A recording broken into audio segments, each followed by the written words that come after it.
Comment reconnaître un queutard?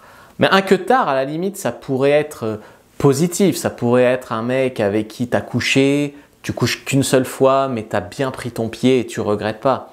Non, moi, c'est pas ce que j'entends par queutard. Moi, par queutard, j'entends le connard.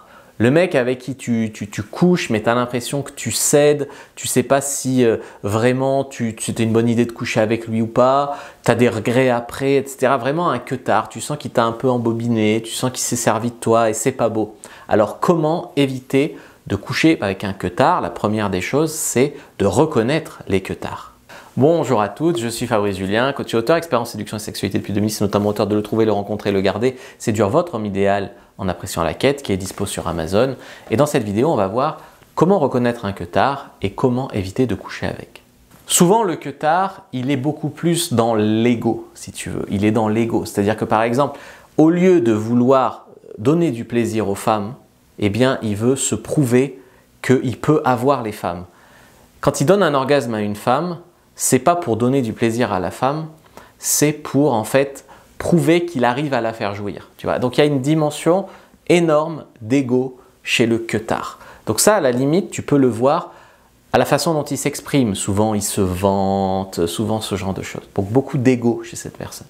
Le queutard, comme je disais en introduction, c'est pas un libertin un peu libre dans sa tête et dans son corps qui aime toutes les femmes et qui veut faire l'amour à toutes les femmes parce qu'en fait il est amoureux de toutes les femmes et qui donne du plaisir par amour à toutes les femmes.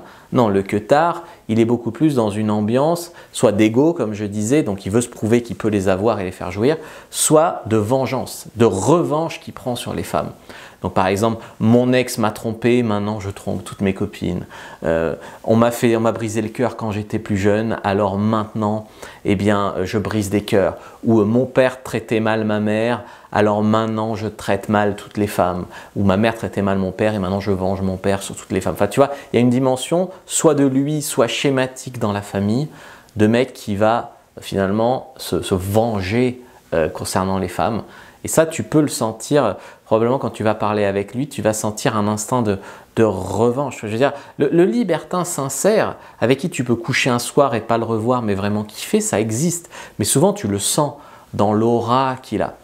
Moi, pour des anecdotes personnelles, souvent, il y a des femmes qui disent « Ah ben, je lisais ton blog, je pensais que tu étais un connard. » Donc, je ne sais pas pourquoi elles ont accepté de me rencontrer, mais il y avait une partie d'elles qui devait bien aimer ça. Et donc, mais en fait, en vrai, tu es quelqu'un de cool, tu es bienveillant, tu es sympa. Et tu vois, souvent, c'est une bonne surprise. Je ne sais pas pourquoi j'ai l'image d'un connard ou d'un je sais pas quoi. Et très souvent, quand on me rencontre, en fait, c'est une bonne surprise. Parce qu'en fait, je suis vraiment un libertin qui aime les femmes et leur donner du plaisir. Je ne sais pas pourquoi les gens s'imaginent que tous les coachs en séduction sont dans l'ego, sont dans le fait de prendre des revanches, de se venger, de je sais pas quoi. Ce n'est pas forcément le cas. Mais ça, souvent, tu le sens quand tu rencontres la personne, quoi, à l'image, à l'aura qu'elle renvoie. Par simplification, il y a beaucoup de femmes qui vont confondre par exemple un dragueur respectueux, c'est-à-dire un mec qui te dit bah, moi par exemple je veux juste coucher, ou moi en ce moment je suis dans une phase, je rencontre plein de femmes, un mec qui te ment pas, qui drague mais qui te ment pas, avec un queutard irrespectueux, parce que tu as des mecs, ils couchent pas avec plein de femmes. Par contre, en tout cas, ils disent « je veux un couple, je suis romantique, je suis bien ». Tu sais, c'est tous ces mecs qui viennent faire la morale sous mes vidéos, hein, ils viennent faire la morale, puis souvent, ils sont prêts à tout pour tirer un coup. Donc, ils mentent, ils racontent n'importe quoi, ils critiquent les autres, etc. Mais finalement, ils valent bien pire. Comme tous ces gens dans la vie, de toute manière, qui passent leur temps à faire la morale, souvent, tu regardes ces personnes, ce qu'elles font dans la vie, c'est les pires. Donc le queutard, il se vante. Le queutard, il ment, il embobine. Le queutard, il dit exactement ce que tu veux entendre pour arriver à ses fins. Puis après, il réécrit, il dit non, non, j'ai jamais dit ça. Pire, le queutard, il peut te faire boire. Il peut te faire des choses à des femmes en les faisant picoler. Donc ça, c'est un truc à ne pas faire. Un verre de vin, c'est pas méchant, mais souvent, le queutard, il te saoule, quoi. Le queutard aussi, souvent, il croit qu'on séduit une femme en l'impressionnant. Donc souvent, il va essayer de t'impressionner. Par exemple, il va croire que parce qu'il a une grosse bagnole, tout lui est permis, ou parce qu'il a un beau costume, tout lui est permis. Des fois, c'est même des trucs de location. Je ne sais plus qui c'est un pote entrepreneur qui est à Dubaï maintenant et qui disait qu'à Dubaï, tous les mecs, ils sont là à faire les malins. Ils disent qu'en ce moment, ils ont un projet, ils ont des business, ils ont des machins, des trucs. Les mecs, ils restent pas un an parce que très souvent, c'est une façade. Ils ont un vague projet, ils viennent pour flamber un peu des thunes, puis après, ça marche plus et ils se pètent la gueule. Donc, il faut vraiment faire très attention. Souvent, les mecs les plus m'as-tu vu, c'est ceux qui ont le moins de moyens en fait. Et souvent, les mecs qui réussissent vraiment dans un domaine, ils se la pètent pas. Quand tu regardes Mark Zuckerberg, par exemple, alors c'est sûrement un connard, hein, mais il a créé Facebook, c'est une des plus grandes fortunes du monde. Quand tu le vois, il est en t-shirt simple, des fois même en robe de chambre, etc. Donc il ne faut pas se laisser en fait dominer par les apparences comme ça. Le connard, en fait, à la fois tu sens qu'il veut coucher avec toi rapidement et à la fois tu sens qu'il y a une partie de lui qui ne respecte pas les femmes qui couchent rapidement ou qui ont ce qu'ils appellent en ce moment la mode, c'est le body count. Alors elle a couché avec tant d'hommes, hein, je ne peux pas la respecter. Mais...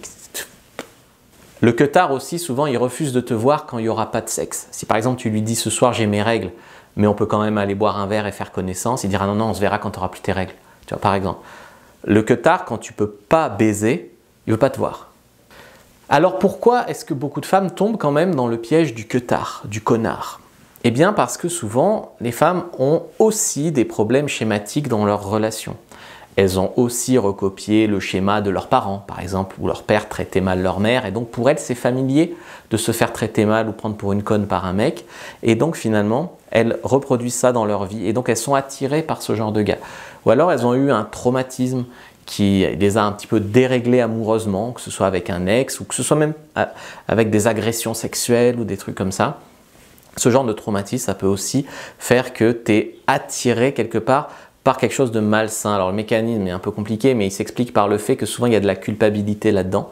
Donc c'est terrible, mais tu te fais agresser et tu te sens coupable de t'être fait agresser et donc tu te dis je mérite pas mieux ou est-ce qu'un mec voudra bien de moi malgré ce qui m'est arrivé, et donc en fait tu acceptes quelque part dans ta relation après d'être traité mal.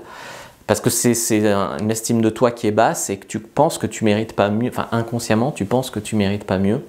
Et ça c'est terrible. Et donc ça, si tu es toujours attiré par les connards et que plus un mec est malsain, plus tu te sens attiré par lui, il ne faut pas te croire dans une série de type Gossip Girl où c'est super romantique. Non, non, c'est un traumatisme qu'il faut peut-être que tu fasses une thérapie, il faut peut-être que tu soignes, parce que normalement tu devrais être attiré par les mecs bien, par les mecs compatibles avec toi, et tu devrais mettre des grosses limites, des gros standards à tous ces connards, tous ces queutards. Le problème, c'est qu'il y a beaucoup de femmes qui repoussent les mecs bien parce qu'elles ne vibrent pas avec eux. Il est sympa, il est mignon, mais il n'y a pas cette flamme. Par contre, un gros connard, là où elle vibre. Tu vois. Et bien là, il y a un problème.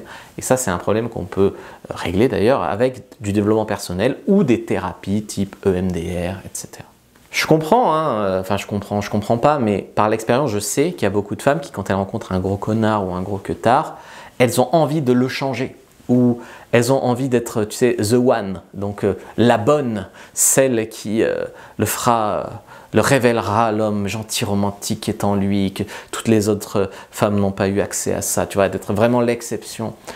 Et bien très souvent, ça finit qu'on les ramasse à la petite cuillère, ces filles-là. Donc d'un côté, elles souffrent, et d'un autre côté, après, le gars est conforté quand le fait d'être un connard ou d'être un gros queutard, ça lui réussit. Donc effectivement, moi je ne vous conseillerais pas de coucher avec un queutard. Avec un mec dragueur respectueux, oui, un mec qui te dit, qui te raconte pas monts et merveilles juste pour coucher avec toi, mais qui est franc, oui. Un libertin qui est amoureux de toutes les femmes et qui donne du plaisir à toutes les femmes par plaisir, pourquoi pas? Un queutard connard, faites attention. Prenez votre fiche sur tous les red flags à éviter chez un homme, premier dans la description de la vidéo, lien en commentaire épinglé, likez, commentez, partagez, dites-moi ce que vous en avez pensé.